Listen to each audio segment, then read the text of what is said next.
আমাদের মনের জন্য ওর বাবা একটা নতুন মশারি, এই যে এই মশারিটা কিনে এনেছে। এই দেখো না, মনে মশারির ভিতরে ঢুকে গেছে। খুব সুন্দর, এটা এরকম ফোল্ডিং সিস্টেম।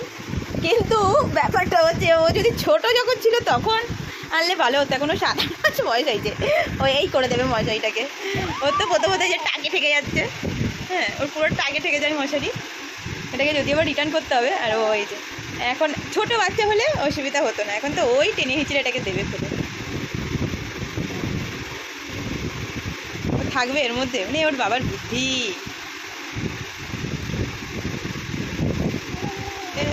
এনেছে পাপা, শখ করে বসো 2 মিনিট, তারপরে যা হবে দেখা যাবে। হয়ে গেল এই মশারি এদিক দিয়ে উঠে গেছে। ও এক ঝাপটায় এখানে দাবি দিয়েছে। এই যে মশারির আলাদ একে দিয়েছে মশারি কিনে, তাকে থেকে যাচ্ছে।